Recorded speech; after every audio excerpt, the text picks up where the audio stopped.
Football is a violent sport, which is what makes evaluating players still in high school so difficult. With how prevalent injuries are at all levels, it's tough to predict who will actually make it to the NFL. That's what makes things like the USA Today All-USA High School Football Team so intriguing. These young men were among the best of the best, but many never found NFL greatness. Today, we're taking a look back at the 1992 USA Today All-USA team and seeing what happened to all 24 players, starting with the offense. Ron Powlus, quarterback. Powlus was a dominant high school quarterback, picking up several Player of the Year awards in '92 before heading to Notre Dame. Big things were expected from the young signal caller, with ESPN analyst Beano Cook predicting that he would win the Heisman Trophy at least twice, and saying that he'd be the greatest quarterback in the history of Notre Dame football. That kind of hype was nearly impossible to live up to, and Powlus never did win a Heisman. That said, it's hard to call his career a disappointment. He did have to battle back from several injuries, and yet still carved out a 4-year career that saw him set 20 school records that wouldn't be broken until Brady Quinn started tearing things up a decade later. In total, he compiled 7,602 yards and 52 touchdowns, not Heisman worthy, but far from a complete bust. Powlus was picked up by the Titans as an undrafted free agent in '98 and spent the next 2 years jumping from one practice squad to the next. He also spent some time in NFL Europe before ending his playing career in 2000. In 2005, Powlus jumped into coaching at Notre Dame. He coached QBs with the Irish, Akron, and Kansas. As of 2024, he was back with Notre Dame, working as the Deputy Athletics Director. Both of his sons also played at Notre Dame in some capacity. Ron III was a backup QB for 2 years, and Tommy walked on as a linebacker in 2023. Randy Kinder, running back. Kinder's family moved to East Lansing, Michigan by the time the youngster was playing high school ball. Known primarily for his speed, Kinder joined Powlus at Notre Dame. As a freshman, the young back ran for 537 yards and 2 touchdowns. He also ran for the Irish track team, earning All-American status. As a sophomore, his rushing numbers got even better, 702 yards and 4 TDs. His junior year was another step forward, 809 yards and 10 total touchdowns. He looked poised for a big senior season, but injuries and off-the-field mistakes started to catch up with him. The back only totaled about 250 yards and 3 TDs, missing several games. He went undrafted in '97, but spent time with the Eagles and Packers that year, suiting up for 6 games for each team. He never got any meaningful game time with either team, and spent some time with the Colts before leaving the game behind. He's since moved back to DC, and has been working with union workers via the AFL-CIO for the last few decades.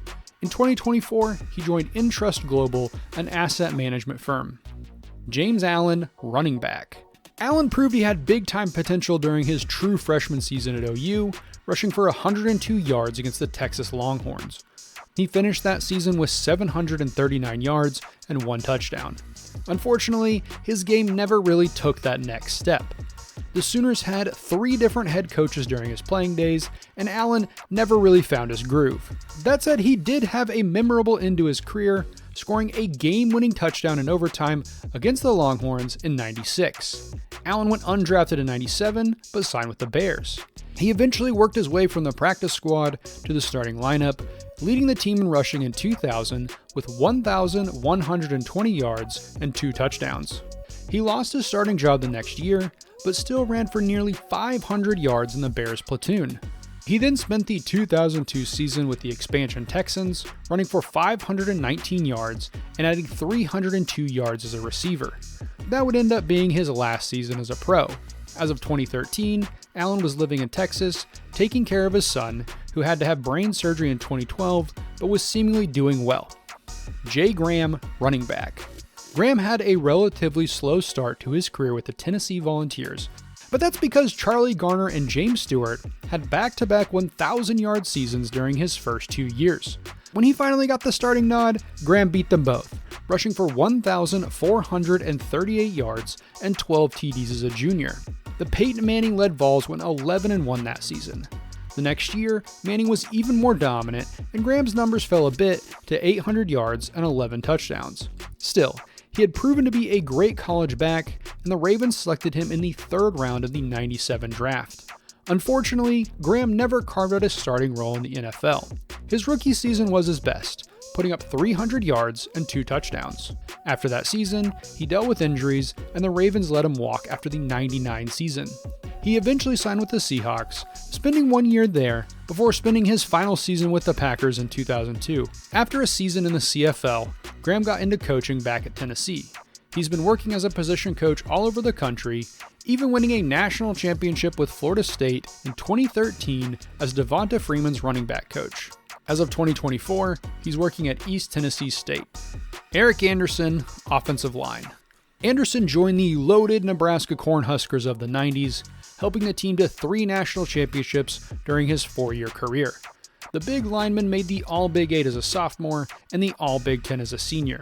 While he didn't get picked up by an NFL team, Anderson spent 2 years playing in Amsterdam for NFL Europe. He then moved back to Nebraska and has seemingly been leading a normal life with his family. Chris Ruhman, offensive line. First of all, apologies if I mispronounced his name, I could not find a reference online. Ruhman played his college football at Texas A&M. The 6'5" tackle played well enough for the 49ers to pick him in the 3rd round of the '98 draft. He played in 6 games as a rookie and joined the Browns in '99. Ruhman played in 5 more games, starting 2, and spent the 2000 season on Cleveland's practice roster. His NFL career was largely over by that point, so the big guy went back to school to earn his Juris Doctorate.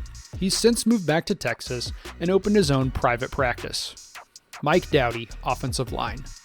Doughty was a 4-year starter for Notre Dame after taking a redshirt. That means he, Powlus, and Kinder proved to be solid gets for the Irish in this class. However, he didn't go on to play professionally, instead seemingly fading out of the public eye to live a normal life. Willie Anderson, offensive line. Anderson was born in Mobile, but played his high school ball at Vigor. He kept it local and joined Auburn for college. He was an instant starter with the Tigers, becoming a fixture for the offensive line. He made All-SEC in '94 and '95, and was named an All-American in 1995. The Bengals selected him with the 10th pick in the '96 draft. Again, he quickly became a go-to starter for Cincy, eventually growing into an All-Pro and Pro Bowl level player. He was first selected for both teams in 2003. Anderson earned both distinctions in each of the next 3 years. Cincy asked him to take a pay cut in 2008, but he refused.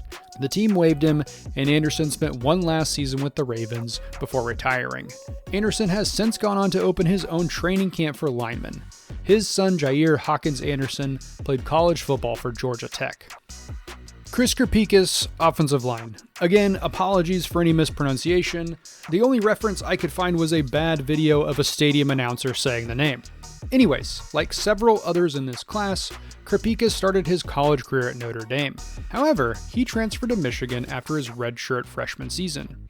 After sitting out another year due to transfer rules, the lineman learned that he had bone degeneration in his lower back and would never play football again. The big man said doctors told him that he had, quote, the spine of a 70-year-old man who had worked the assembly line at an auto plant his whole life.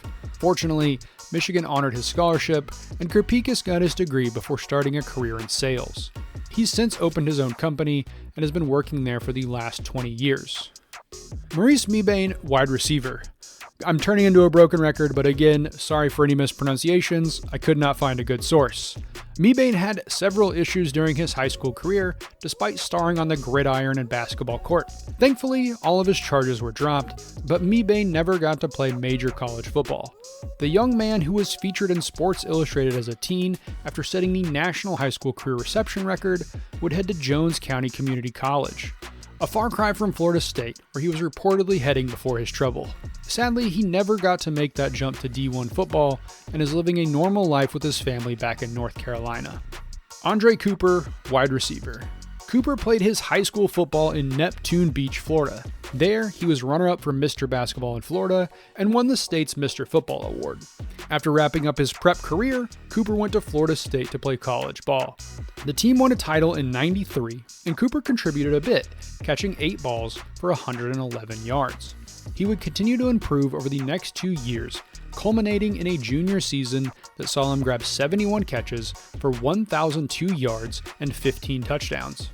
He was limited a bit the next year and only racked up 338 yards and 4 TDs but it was clear the two-time All-ACC player had NFL potential.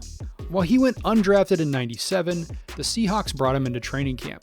Cooper eventually signed with the Broncos, playing on the practice team when the team won back-to-back Super Bowls. In '99, he played in 10 games, recording 9 catches for 98 yards. He was released in 2000 and signed with the Cardinals, but was waived during training camp. He'd play 1 season of Arena League football with the Colorado Crush in 2003 before retiring. The former Orange Bowl star has gotten into coaching in the years since, largely working with young wideouts. Carl McCullough, athlete. I believe this is the first time we're seeing someone get the athlete distinction on the All-USA team. When McCullough got onto the Wisconsin campus, the team decided to make him a running back. He backed up Brent Moss in '93 and didn't play a game in '94.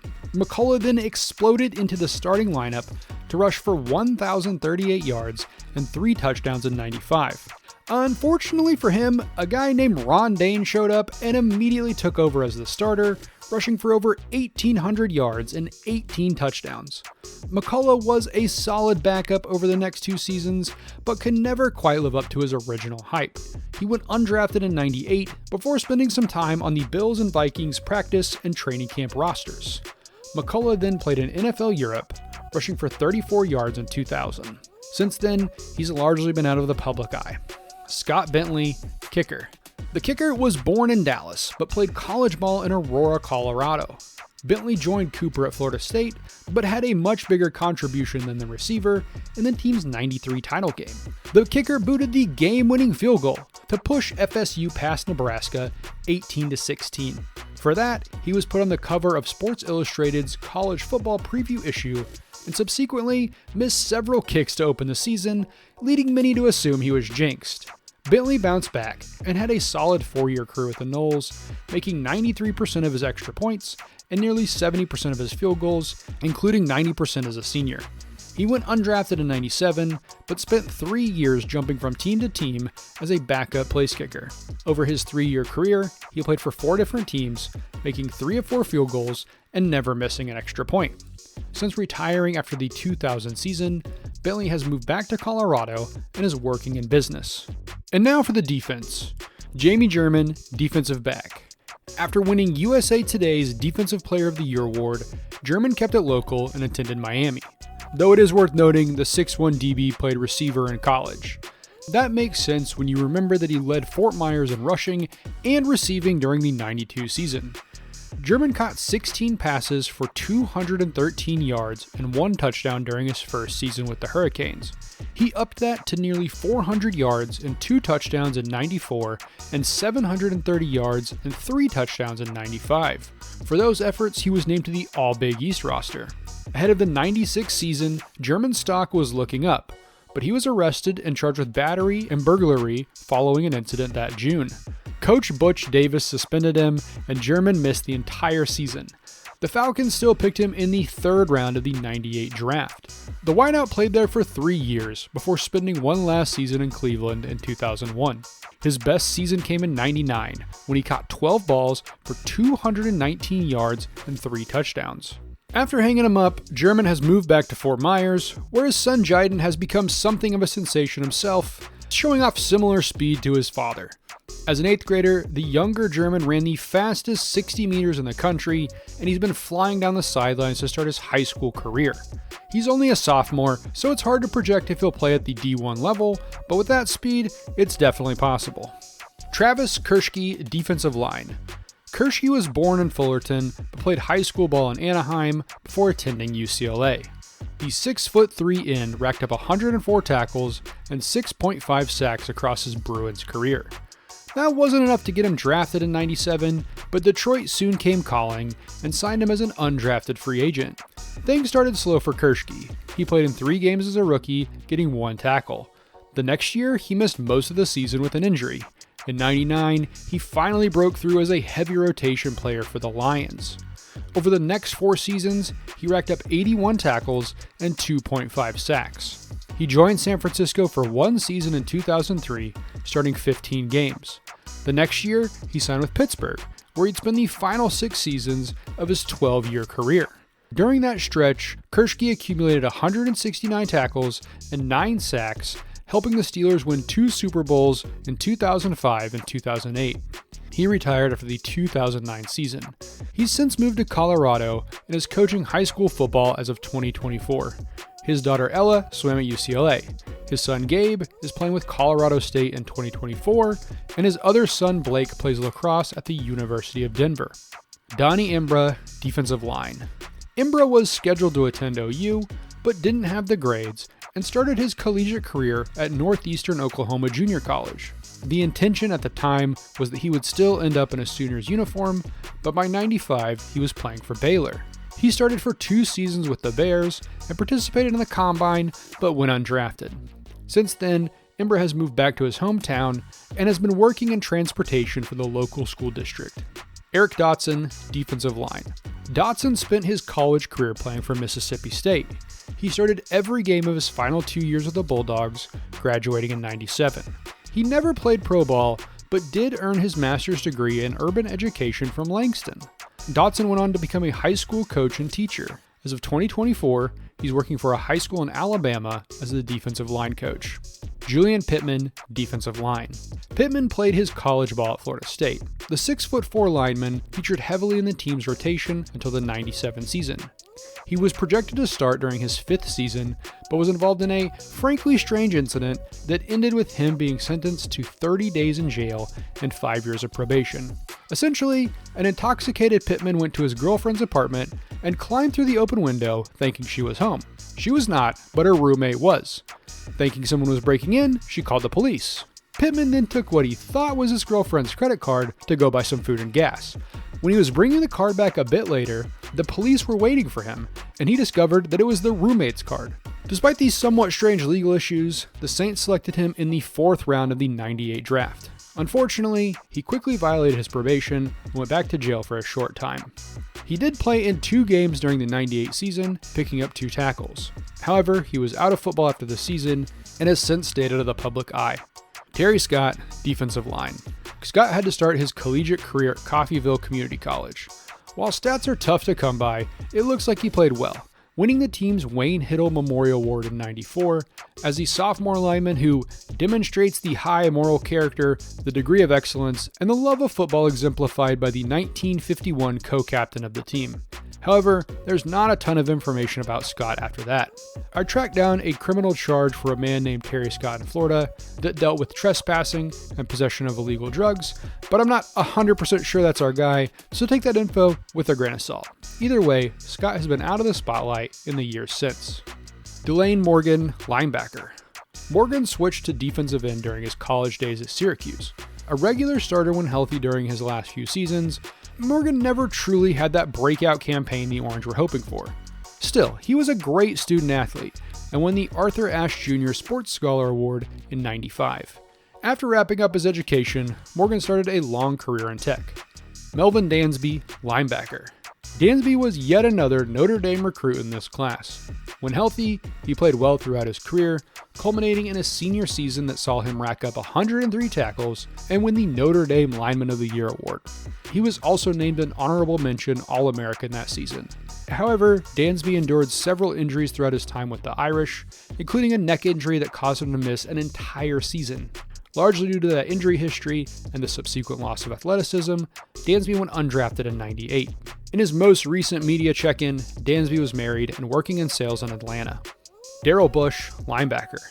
Bush redshirted during Florida State's '93 title run, but that just meant he could learn from previous All-USA star Derrick Brooks. When he got onto the field, Bush was a 4-year starter for the Noles. He was a 3-time All-ACC selection and named a 3rd-team All-American in '97. On top of his athletic success, Bush was a great student, making first-team academic All-American in '96 and '97. Despite the success, Bush went undrafted and never played pro ball outside of a training camp with the Rams in '98. As of 2024, Bush has been working in sales for the last decade. Clarence Thompson, defensive back.